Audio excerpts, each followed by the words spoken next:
What is going on, people in the internet machine? My name is Chris Miller. I have not changed my name, at least not this week. And welcome to episode 18. Probably going to be a short video this week. We had finals, so I was busy doing homework. Wrote a 20-page paper on police retention issues, costs, and solutions. So if any of you are into that, I can send that to you and you can read it, I guess. I don't care, whatever. But I got 100 on it, so how about that?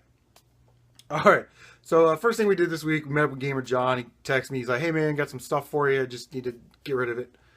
So the first thing that he hooked us up with were two Xbox cases, empty Xbox cases, with garage sale in full swing. You never know when you might need a replacement case or find a loose disc, so you can kind of throw those in there. He also hooked us up with a Halo 4 for the Xbox 360. Now this is just the case and the cover art. There's no disc, but if anybody needs that, or you find the loose disc for it or something, we can just put it in there. All right, we did get some paperwork. I love my paperwork from Gamer John. The first thing we got was the back art for Tetris Plus. So if anybody needs the back art for Tetris Plus for the PlayStation, it sits in your little CD case. Let me know. I could probably just send that to you. The other thing, got another manual, I guess. Centipede for the Game Boy Color. So I don't have this game, but a lot of these Game Boy Advance games aren't very expensive. So to kind of get them, carton manual and then create a case for them isn't very expensive.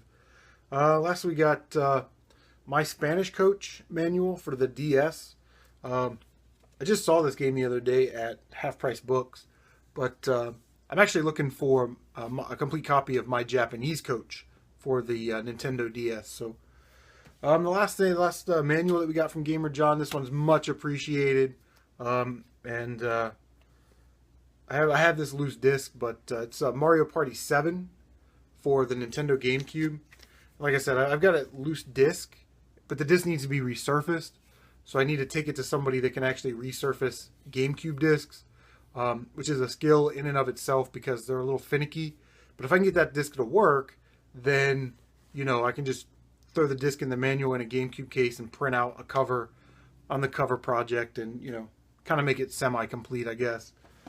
All right, also got a copy of The Little Mermaid for Game Boy Advance. Now, there isn't there isn't a cartridge in here, but there is, all the manuals, the precaution manuals, the little leaflets and flyers, and then there's also, which I kind of got a kick out of, there's the bag that you put the game in. So again, that Little Mermaid's not an expensive game for the Game Boy Advance, so we should be able to pick that one up hopefully at Korg's for a couple bucks, and there you go, complete Game Boy Advance game. Last thing we got from Gamer John was Castlevania Dawn of Sorrows. Now this was the cover art and the manual. I had an extra DS case laying around, so I just kind of threw it in there. So, yeah, if we come across a copy of Castlevania Dawn of Sorrows, we can make that one complete. So, thanks again, Gamer John. I appreciate it, brother. All this stuff will get used in some way, shape, or form somewhere. So, hitting up thrift stores, had a miserable week at the thrift stores, man. It was just... Because I was doing homework, I was kind of getting to the thrift stores later, like after lunch, when my mind was going to explode and I just needed to take a break. So it was kind of slim pickings out there. But I did pick up for $4.99 a copy of Mario 64. I think this is like our second copy of this game that we've actually picked up in the last few weeks. So you guys know how it is. Mario games, Zelda, Kirby, all that stuff. They make great trade bait and they resell real quick. So I'll throw that on Craigslist, get some money out of it. All right, so we hit up Goodwill. And again, Goodwill was kind of dry. There wasn't really a lot there. It's funny that they get a lot of PS2 games in, and then they slowly dwindle down to those like 8 sports games.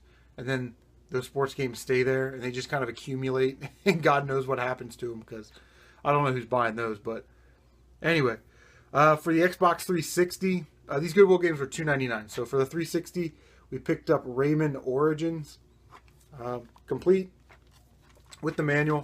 This one's kind of weird. It's funny because now games, you don't have manuals. They're just, a function in the gameplay. Hit start and it brings up the entire manual. This one actually came with 2 manuals. One of these is in a foreign language. The other one is in English. So I just thought that was funny that, that game has 2 manuals, and now modern games, they don't even give you a manual. So, whatever. Like I said, I don't have an Xbox 360. The kids do. They're either going to play it or they're not going to play it. But kind of like Mario, Raymond Games usually make good trade bait, or, resale or whatever. The other 2 games that I picked up were Star Wars Racer Revenge for the PlayStation 2 complete.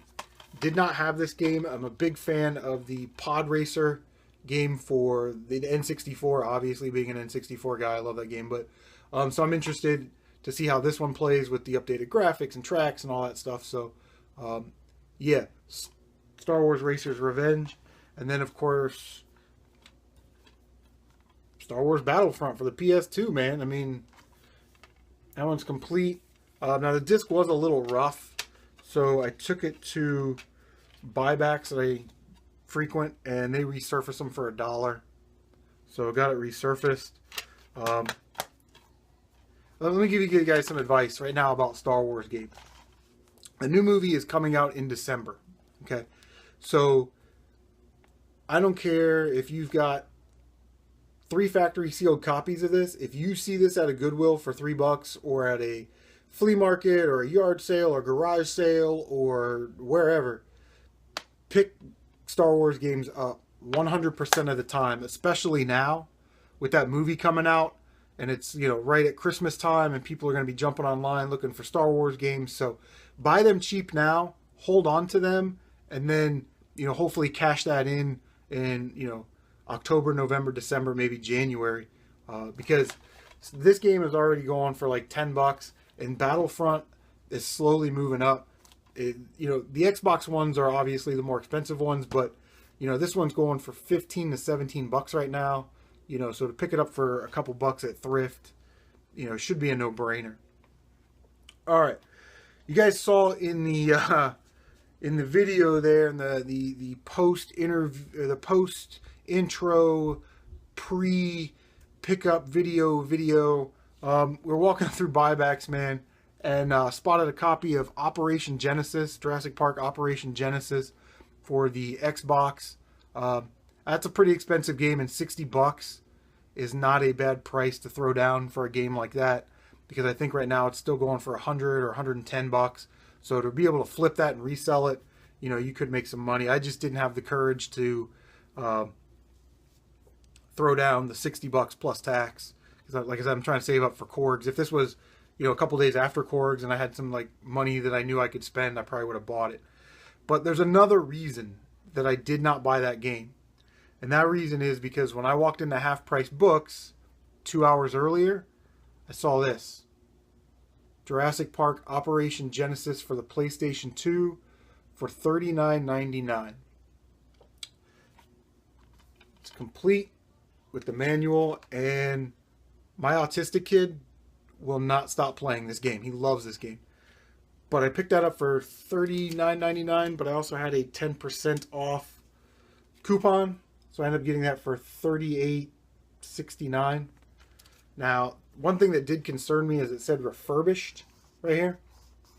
So I opened it up, and I looked at the disc, and because I wanted to make sure that somebody didn't use a grinder on it, or put it in one of those disc resurfacing machines to where it's going to chip the edges and cut the center ring and cause spurs and stuff on the edge. But as I was looking at it, what happened was somebody used one of those damn disc doctors where you put the disc in the fluid and you crank it with your hand and it leaves those swirly smudge marks all along the thing. So I took it over to my friends at Buybacks, and for $1 I ended up getting it resurfaced, and all of that gunk that was on there that made those stains came off. So I don't know how that's going to come through on the camera, but yeah, they did a hell of a job. And mint condition Operation Genesis game. Like I said, the Xbox version, if you ever find that, is more valuable. But for $40, this is still like a $70 or $80 game if you happen to find it. So I figured getting it half off, it's a game off my list that I wanted, you know, so I sprung for it. And honestly, I have no buyer's remorse about it. So, which is what I usually get. I'm driving home and I'm like, oh my God, I can't believe I just spent that kind of money. So, all right, guys, that is going to do it for now, unless I've got, you know, some major pickup, you know, the next couple days or something like that, a Craigslist deal or something. But we're just going to go ahead and give a shout out to our new subscribers. Picked up 4 this week. One of them was unlisted or anonymous. So, hey, I don't know who you are, but thanks for subscribing. Fire Emblem, thanks for subscribing. Chris Me 26, thank you for subscribing. And one of the subscribers this week actually has videos posted on her channel. So thank you, Megan Welsh, for subscribing to this insanity. I'll put a link to Megan's channel in the description down below. Check it out. Standard fare, does the pickup videos, vlogs. She does like console, like restoration and fixes and stuff like that. Some unboxings. And then she's got some other stuff on there, right? So she's got like a ton of content.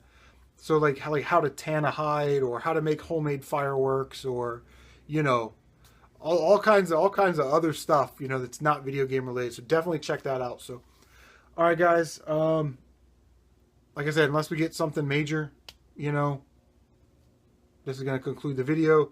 Take it easy. Hope you guys are enjoying garage sale season. So see you guys next time.